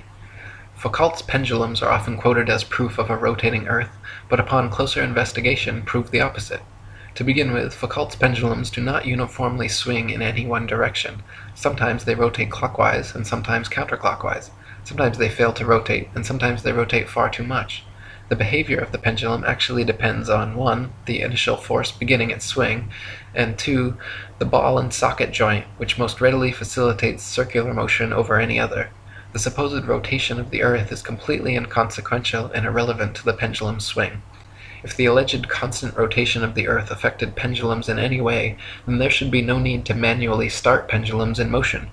If the earth's diurnal rotation caused the 360-degree uniform diurnal rotation of pendulums, then there should not exist a stationary pendulum anywhere on earth. 141. The Coriolis effect is often said to cause sinks in toilet bowls in the northern hemisphere to drain spinning in one direction, while in the southern hemisphere causing them to spin the opposite way, thus providing proof of the spinning ball earth. Once again, however, just like Foucault's pendulums spinning either which way, sinks and toilets in the northern and southern hemispheres do not consistently spin in any one direction. Sinks and toilets in the very same household are often found to spin opposite directions, depending entirely upon the shape of the basin and the angle of the water's entry, not the supposed rotation of the earth. 142. People claim that if the earth were flat, they should be able to use a telescope and see clear across the oceans. This is absurd, however, as the air is full of precipitation, especially over the oceans, and especially at the lowest, densest layer of atmosphere, is not transparent. Picture the blurry haze over roads on hot, humid days. Even the best telescope will blur out long before you could see across an ocean. You can, however, use a telescope to zoom in much more of our flat Earth than would be possible on a ball 25,000 miles in circumference. 143. People claim that if the Earth were flat, with the sun circling over and around us, we should be able to see the sun from everywhere, all over the Earth, and there should be daylight, even at night time. Since the sun is not 93 million miles away, but rather just a few thousand, and shining down like a spotlight, once it is moved significantly far enough away from your location, it becomes invisible beyond the horizon, and daylight slowly fades until it completely disappears.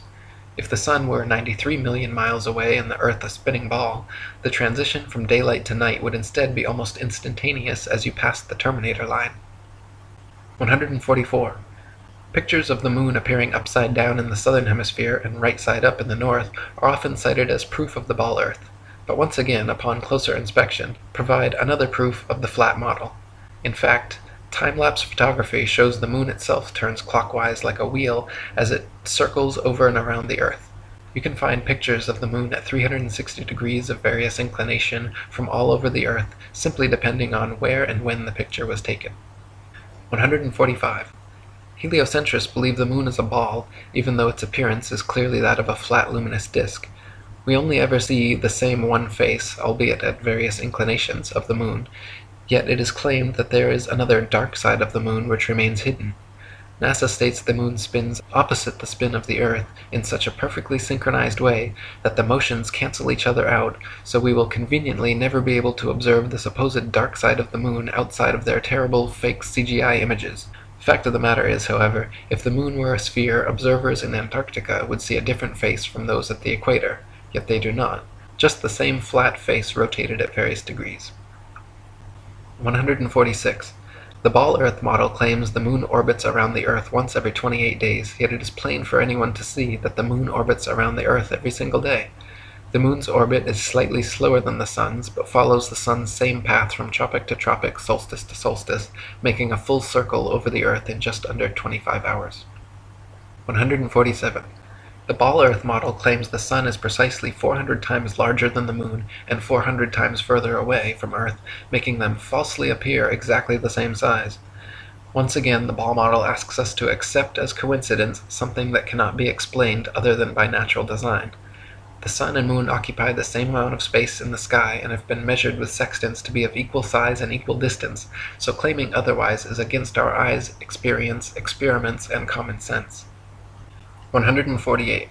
Quoting Earth Not a Globe by Samuel Rowbotham, it is found by observation that the stars come to the meridian about 4 minutes earlier every 24 hours than the sun, taking the solar time as the standard. This makes 120 minutes every 30 days and 24 hours in the year, hence all the constellations have passed before or in advance of the sun at that time. This is the simple fact as observed in nature, but the theory of rotundity and motion on axes and in an orbit has no place for it. Visible truth must be ignored because this theory stands in the way and prevents its votaries from understanding it. 149. Throughout thousands of years, the same constellations have remained fixed in their same patterns without moving out of position whatsoever. If the Earth were a big ball spinning around a bigger sun, spinning around a bigger galaxy, shooting off from the biggest bang, as NASA claims, it is impossible that the constellations would remain so fixed. Based on their model, we should, in fact, have an entirely different night sky every single night and never repeat exactly the same star pattern twice. 150. If Earth were a spinning ball, it would be impossible to photograph star trail time-lapses turning perfect circles around Polaris anywhere but the North Pole.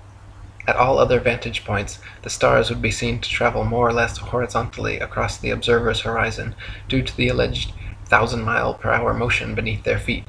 In reality, however, Polaris's surrounding stars can always be photographed turning perfect circles around the central star all the way down to the Tropic of Capricorn. 151. If Earth were a spinning ball revolving around the sun, it would actually be impossible for star trail photos to show perfect circles even at the North Pole. Since the Earth is also allegedly moving 67,000 miles per hour around the sun moving 500,000 miles per hour around the Milky Way, and the entire galaxy going 67 million miles per hour, these four contradictory motions would make star trail time lapses all show irregular curved lines. 152. In 2003, 3 university geography professors collaborated in an experiment to prove that the state of Kansas is indeed actually flatter than a pancake. Using topographical geodetic surveys covering over 80,000 square miles, it was determined that Kansas has a flatness ratio of 0.9997 over the entire state, while the average pancake, precisely measured using a confocal laser microscope, comes in at 0.957, making Kansas thereby literally flatter than a pancake. 153. Quoting Reverend Thomas Milner's Atlas of Physical Geography, we find that vast areas exhibit a perfectly dead level, scarcely a rise existing through 1,500 miles from the Carpathians to the Urals. South of the Baltic, the country is so flat that a prevailing north wind will drive the waters of the Stettiner Half into the mouth of the Oder, and give the river a backwards flow 30 or 40 miles. The plains of Venezuela and New Granada in South America, chiefly on the left of the Orinoco, are termed llanos, or level fields. Often, in the space of 270 square miles, the surface does not vary a single foot. The Amazon only falls 12 feet in the last 700 miles of its course. The La Plata has only a descent of 1/33 of an inch per mile. 154. The Felix Baumgartner Red Bull Dive outside camera shows the same amount of curvature of Earth from surface level to jump height, proving it to be a deceiving fish-eyed wide-angle lens, while the inside regular camera shows a perfectly flat horizon eye level at 128,000 feet, which is only consistent with a flat plane. 155. Some people claim to have seen the curvature of the Earth out their airplane windows. The glass used in all commercial airplanes, however, is curved to remain flush with the fuselage. This creates a slight effect mixed with the confirmation bias people mistake for being the alleged curvature of the Earth. In actuality, the fact that you see the horizon at eye level at 35,000 feet out both port and starboard windows proves the Earth is flat. If the Earth were a ball, no matter how big, the horizon would stay exactly where it was, and you would have to look down further and further to see the horizon at all. Looking straight out the window at 35,000 feet, you should see nothing but outer space from the port and starboard windows, as the Earth and horizon are supposed to be below you. If they are visible at eye level outside both windows, it's because the Earth is flat. 156.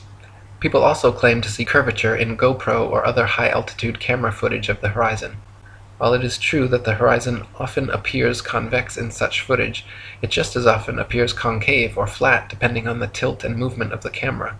The effect is simply a distortion due to wide-angle lenses. In lens-corrected and footage taken without wide-angle technology, all amateur high-altitude horizon shots appear perfectly flat. 157. If gravity magically dragged the atmosphere along with the spinning ball Earth, that would mean the atmosphere near the equator would be spinning at over 1,000 miles per hour. The atmosphere over the mid-latitudes would be spinning around 500 miles per hour, and gradually slower to the poles, where the atmosphere would be unaffected at 0 miles per hour. In reality, however, the atmosphere at every point on Earth is equally unaffected by this alleged force, as it has never been measured or calculated and proven non-existent by the ability of airplanes to fly unabated in any direction without experiencing any such atmospheric changes. 158. If gravity magically dragged the atmosphere along with the spinning ball Earth, that would mean the higher the altitude, the faster the spinning atmosphere would have to be turning around the center of rotation. In reality, however, if this were happening, then rain and fireworks would behave entirely differently as they fell down through progressively slower and slower spinning atmosphere. Hot air balloons would also be forced steadily faster eastwards as they ascended through the ever-increasing atmospheric speeds. 159. If there were progressively faster and faster spinning atmosphere the higher the altitude, that would mean it would have to abruptly end at some key altitude where the fastest layer of gravitized spinning atmosphere meets the supposed non-gravitized, non-spinning, non-atmosphere of infinite vacuum space. NASA has never even mentioned what altitude this impossible feat allegedly happens, but it is easily philosophically refuted by the simple fact that vacuums cannot exist connected to non-vacuums while maintaining the properties of a vacuum. Not to mention, the effect such a transition would have on a rocket spaceship would be disastrous. 160. It is impossible for rockets or any type of jet propulsion engines to work in the alleged non-atmosphere of vacuum space, because without air or atmosphere to push against, there is nothing to propel the vehicle forwards. Instead, the rockets and shuttles would be sent spinning around their own axis uncontrollably in all directions like a gyroscope. It would be impossible to fly to the moon or go in any direction whatsoever, especially if gravity were real and constantly sucking you towards the closest, densest body. 161. If Earth were really a ball, there would be no reason to use rockets for flying into outer space anyway, because simply flying an airplane straight at any altitude for long enough should and would send you off into outer space. To prevent their airplanes from flying tangent to the ball Earth, pilots would have to constantly course correct downwards, or else within just a few hours, the average commercial airliner traveling 500 miles per hour would find themselves lost in outer space. The fact that this never happens, artificial horizons remain level at pilots' desired altitudes and do not require constant downward adjustments, proves the Earth is not a ball. 162. All NASA and other space agencies' rocket launches never go straight up. Every rocket forms a parabolic curve, peaks out, and inevitably starts falling back to Earth. The rockets which are declared successful are those few which don't explode or start falling too soon, but make it out of range of spectator view before crashing down into restricted waters and recovered. There is no magic altitude where rockets or anything else can simply go up, up, up, and then suddenly just start free-floating in space. This is all a science fiction illusion created by wires, green screens, dark pools, some permed hair, and zero-G planes. 163. NASA and other space agencies have been caught time and again with air bubbles forming and floating off in their official outer space footage. Astronauts have also been caught using scuba space gear, kicking their legs to move, and astronaut Luca Parmitano even almost drowned when water started filling up his helmet while allegedly on a spacewalk.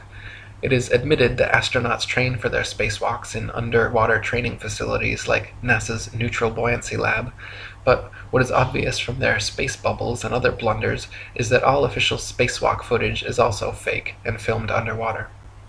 164. Analysis of many interior videos from the International Space Station have shown the use of camera tricks such as green screens, harnesses, and even wildly permed hair to achieve a zero-gravity type effect. Footage of the astronauts seemingly floating in the zero gravity of their space station is indistinguishable from Vomit Comet zero-G airplane footage. By flying parabolic maneuvers, this zero-G floating effect can be achieved over and over again, then edited together. For longer uncut shots, NASA has been caught using simple wires and green screen technology. 165. NASA claims one can observe the International Space Station pass by overhead, proving its existence. Yet analysis of the ISS seen through zoom cameras proves it to be some type of hologram or drone, not a physical floating space base.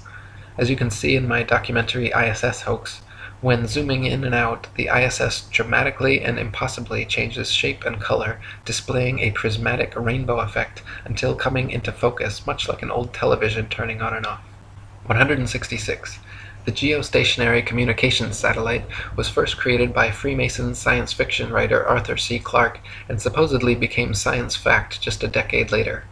Before this, radio, television, and navigation systems like LORAN and Decca were already well established and worked fine using only ground-based technologies.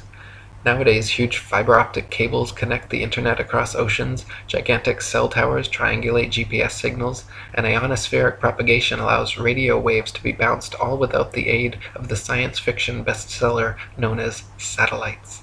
167. Satellites are allegedly floating around in the thermosphere, where temperatures are claimed to be upwards of 4,530 degrees Fahrenheit. The metals used in satellites, however, such as aluminum, gold, and titanium, have melting points of 1,221, 1,948, and 3,034 degrees respectively, all far lower than they could possibly handle. 168. So-called satellite phones have been found to have reception problems in countries like Kazakhstan with very few cell phone towers. If the Earth were a ball with 20,000 plus satellites surrounding, such blackouts should not regularly occur in any rural countryside areas. 169. So-called satellite TV dishes are almost always positioned at a 45-degree angle towards the nearest ground-based repeater tower. If TV antenna were actually picking up signals from satellites 100 plus miles away in space, most TV dishes should be pointing more or less straight up to the sky. The fact that satellite dishes are never pointing straight up, and almost always positioned at a 45-degree angle, proves they are picking up ground-based tower signals and not outer space satellites. 170. People even claim to see satellites with their naked eyes, but this is ridiculous considering they are smaller than a bus and allegedly 100 plus miles away. It is impossible to see anything so small that far away. Even using telescopes, No one claims to discern the shape of satellites, but rather describes seeing passing moving lights, which could easily be any number of things, from airplanes to drones to shooting stars or other unidentified flying objects. 171. NASA claims there are upwards of 20,000 satellites floating around Earth's upper atmosphere, sending us radio, television, GPS, and taking pictures of the planet. All these supposed satellite pictures, however, are admittedly composite images edited in Photoshop. They claim to receive ribbons of imagery from satellites, which must then be spliced together to create composite images of the Earth, all of which are clearly CGI and not photographs. If Earth were truly a ball, with 20,000 satellites orbiting, it would be a simple matter to mount a camera and take some real photographs. The fact that no real satellite photographs of the supposed ball Earth exist, in favor of NASA's ribbons of composite CG imagery, is further proof that we are not being told the truth. 172. If you pick any cloud in the sky and watch for several minutes, two things will happen. The clouds will move, and they will morph, gradually changing shape. In official NASA footage of the spinning ball Earth, such as the Galileo time-lapse video, however, clouds are constantly shown for 24+ hours at a time and not moving or morphing whatsoever. This is completely impossible, further proof that NASA produces fake CGI videos, and further evidence that Earth is not a spinning ball. 173. NASA has several alleged photographs of the ball Earth which show several exact duplicate cloud patterns. The likelihood of having 2 or 3 clouds of the exact same shape in the same picture is as likely as finding 2 or 3 people with the exact same fingerprints. In fact, it is a solid proof that the clouds were copied and pasted in a computer program, and that such pictures showing a ball-shaped Earth are fakes. 174. NASA graphics artists have placed things like faces, dragons, and even the word sex into cloud patterns over their various ball Earth pictures. Their recent 2015 Pluto pictures even clearly have a picture of Disney's Pluto the dog layered into the background. Such blatant fraud goes unnoticed by the hypnotized masses, but provides further proof of the illegitimacy of NASA and their spinning ball planet mythos. 175. Professional photo analysts have dissected several NASA images of the ball Earth and found undeniable proof of computer editing. For example, images of the Earth allegedly taken from the Moon have proven to be copied and pasted in, as evidenced by rectangular cuts found in the black background around the Earth by adjusting brightness and contrast levels. If they were truly on the Moon and Earth was truly a ball, there would be no need to fake such pictures. 176. When NASA's images of the ball Earth are compared with one another, the coloration of the land and oceans and relative size of the continents are consistently so drastically different from one another as to prove beyond any reasonable doubt that the pictures are all fake. 177. In the documentary A Funny Thing Happened on the Way to the Moon, you can watch official leaked NASA footage showing Apollo 11 astronauts Buzz Aldrin, Neil Armstrong, and Michael Collins for almost an hour using transparencies and camera tricks to fake shots of a round Earth. They communicate over audio with Control in Houston about how to accurately stage the shot, and someone keeps prompting them on how to effectively manipulate the camera to achieve the desired effect. First, they blacked out all the windows except for a downward-facing circular one, which they aimed the camera towards from several feet away. This created the illusion of a ball-shaped Earth surrounded by the blackness of space, when in fact it was simply a round window in their dark cabin. Neil Armstrong claimed at this point to be 130,000 miles from the Earth, halfway to the Moon. But when camera tricks were finished, the viewer could see for themselves the astronauts were not more than a couple dozen miles above the Earth's surface, likely flying in a high-altitude plane. 178.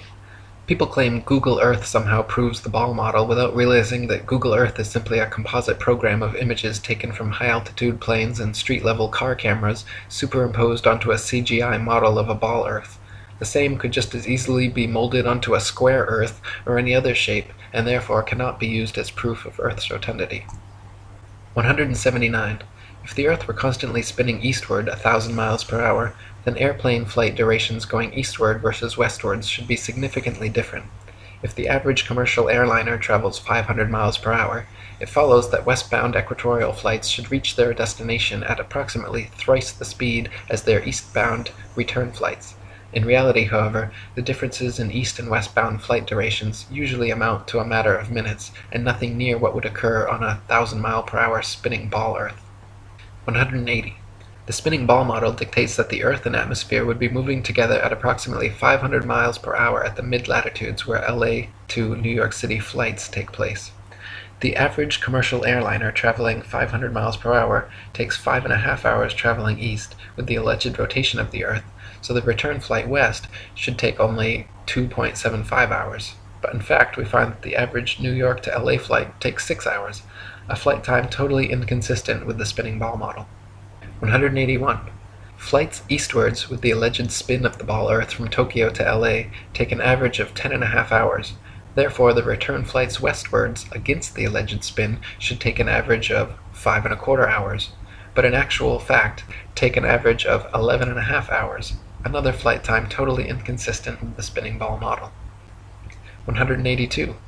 Flights eastward with the alleged spin of the ball Earth from New York to London take an average of 7 hours. Therefore, the return flights westwards against the alleged spin should take an average of 3.5 hours, but in actual fact take an average of 7.5 hours, a flight time totally inconsistent with the spinning ball model. 183. Flights eastward from Chicago to Boston with the alleged spin of the ball Earth take an average of 2.25 hours. Therefore, the return flights westwards against the alleged spin should take an average of just over an hour, but in actual fact take an average of 2.75 hours. Once again, completely inconsistent with the spinning ball model. 184. Flights eastward from Paris to Rome with the alleged spin of the ball Earth take an average of 2 hours. Therefore, the return flights westward against the alleged spin should take an average of 1 hour, but in actual fact have an average flight duration of 2 hours and 10 minutes, a flight time totally inconsistent with the spinning ball model. 185. We are told that the Earth and atmosphere spin together at such a perfect uniform velocity that no one in history has ever seen, heard, felt, or measured the supposed 1,000 mile per hour movement. This is then often compared to traveling in a car at uniform velocity, where we only feel the movement during acceleration or deceleration. In reality, however, even with eyes closed, windows up, over smooth tar in a luxury car at a mere uniform 50 miles per hour, the movement absolutely can be felt. At 20 times this speed, Earth's imaginary 1,000 mile per hour spin would most certainly be noticeable, felt, seen, and heard by all. 186. People sensitive to motion sickness feel distinct unease and physical discomfort from motion as slight as an elevator or train ride. This means that the 1,000 mile per hour alleged uniform spin of the Earth has no effect on such people, but add an extra 50 miles per hour uniform velocity of a car and their stomach starts turning knots. The idea that motion sickness is nowhere apparent in anyone at 1,000 miles per hour, but suddenly comes about at 1,050 miles per hour, is ridiculous and proves the Earth is not in motion whatsoever. 187. The second law of thermodynamics, otherwise known as the law of entropy, along with the fundamental principles of friction and resistance, determine the impossibility of Earth being a uniformly spinning ball. Over time, the spinning ball Earth would experience measurable amounts of drag, constantly slowing the spin and lengthening the amount of hours per day. As not the slightest such change has ever been observed in all of recorded history, it is absurd to assume the Earth has ever moved an inch.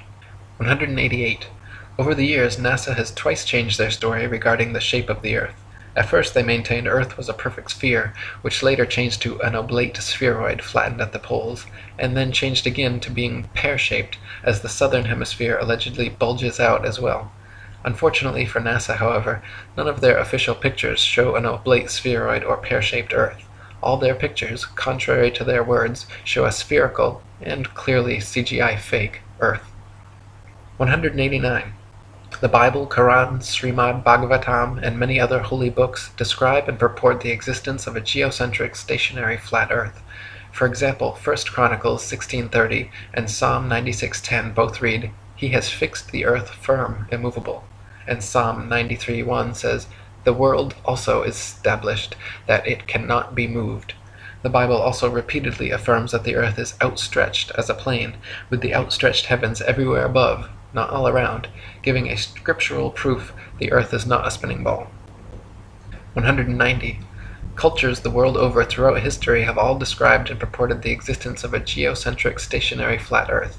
Egyptians, Indians, Mayans, Chinese, Native Americans, and literally every ancient civilization on earth had a geocentric flat earth cosmology.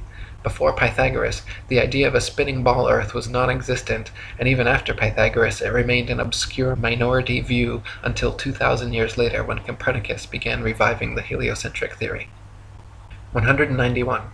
From Pythagoras to Copernicus, Galileo and Newton, to modern astronauts like Aldrin Armstrong and Collins, to Director of NASA and Grand Commander of the 33rd Degree, C. Fred Klangknecht, the founding fathers of the spinning ball mythos have all been Freemasons. The fact that so many members of this, the largest and oldest secret society in existence, have all been co-conspirators bringing about this literal planetary revolution is beyond the possibility of coincidence and provides proof of organized collusion in creating and maintaining this multi-generational deception. 192. Quoting Terra Firma by David Wardlaw Scott, the system of the universe as taught by modern astronomers being founded entirely on theory, for the truth of which they are unable to advance one single real proof, they have entrenched themselves in a conspiracy of silence, and decline to answer any objections which may be made to their hypothesis. Copernicus himself, who revived the theory of the heathen philosopher Pythagoras and his great exponent Sir Isaac Newton, confessed that their system of a revolving earth was only a possibility and could not be proved by facts. It is only their followers who have decorated it with the name of an exact science, yea, according to them, the most exact of all the sciences. Yet one astronomer royal for England once said, speaking of the motion of the whole solar system, "The matter is left in a most delightful state of uncertainty, and I shall be very glad if anyone can help me out of it." What a very sad position for an exact science to be in is this. 193. No child or unindoctrinated man in their right mind would ever conclude or even conceive, given to their own devices, based on their own personal observations, that the earth was a spinning ball revolving around the sun. Such imaginative theories, nowhere present in anyone's daily experience, require and have required massive amounts of constant propaganda to uphold the illusion. 194. From David Wardlaw Scott.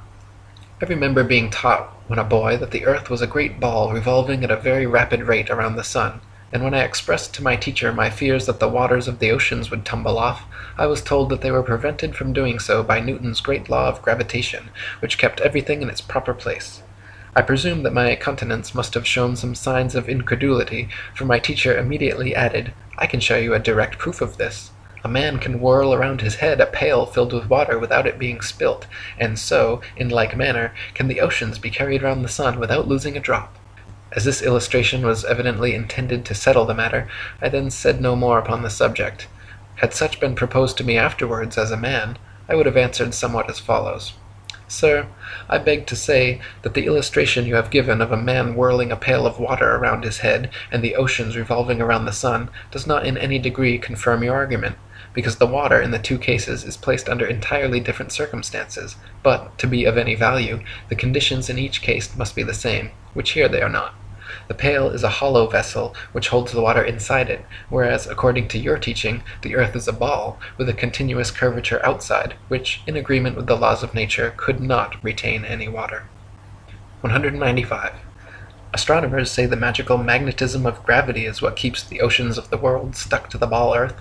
They claim that because the earth is so massive, by virtue of this mass it creates a magic force able to hold people, oceans, and atmosphere tightly clung to the underside of the spinning ball. Unfortunately, however, they cannot provide any practical example of this on a scale smaller than the planetary.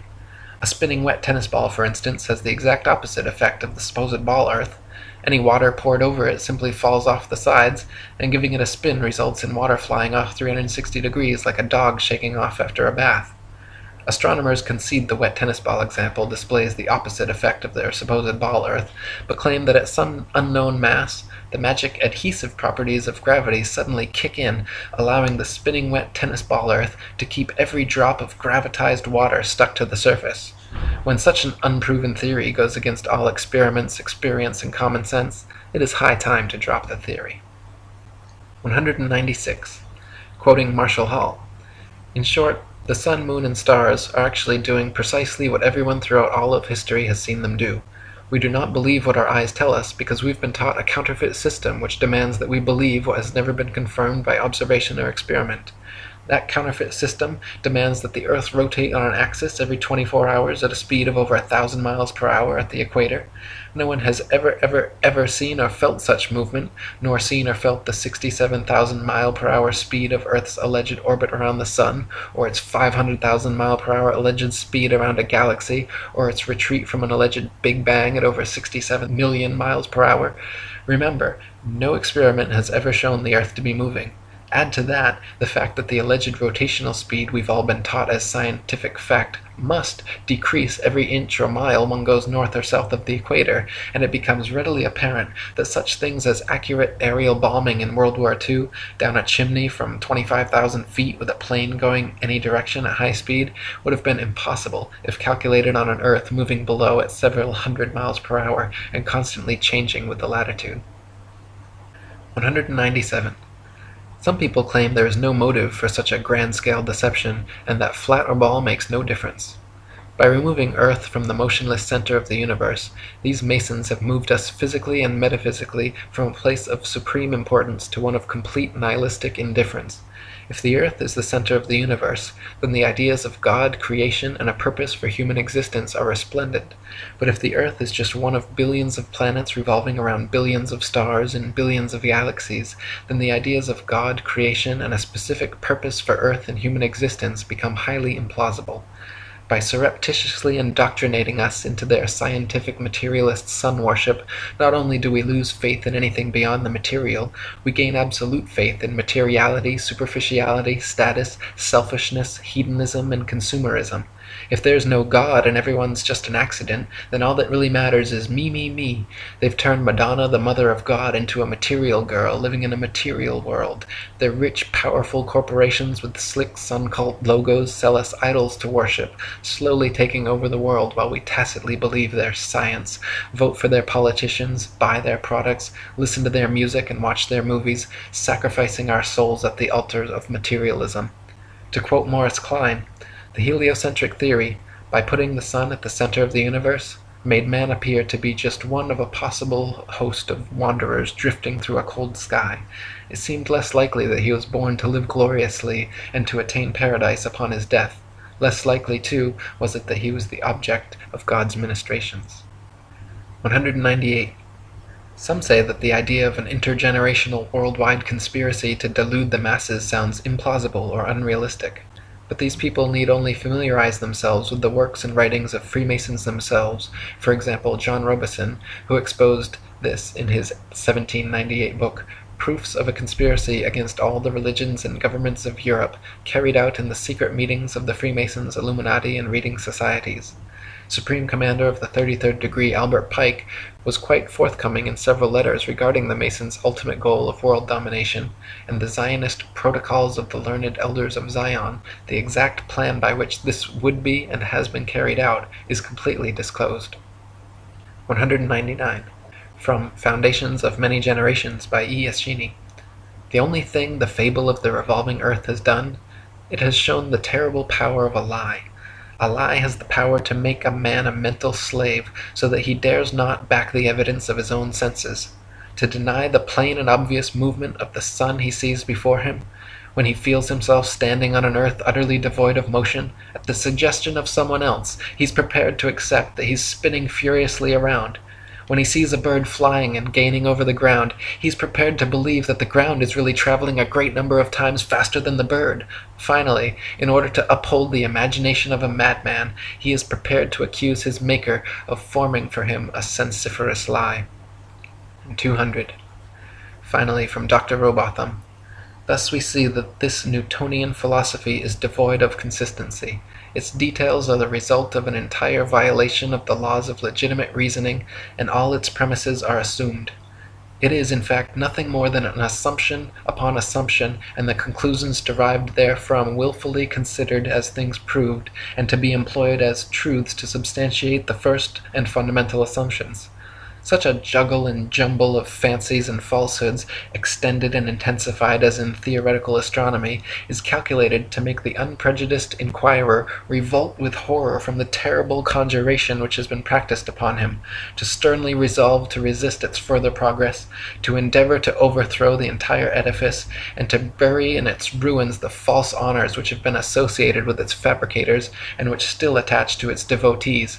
For the learning, the patience, the perseverance, and devotion for which they have ever been examples, honour and applause need not be withheld; but their false reasoning, the advantages they have taken of the general ignorance of mankind in respect to astronomical subjects, and the unfounded theories they have advanced and defended, cannot be otherwise than regretted, and ought to be by every means possible uprooted. For more information about our flat Earth, read The Flat Earth Conspiracy by Eric Dubay, and visit atlanteanconspiracy.com and ifers.boards.net.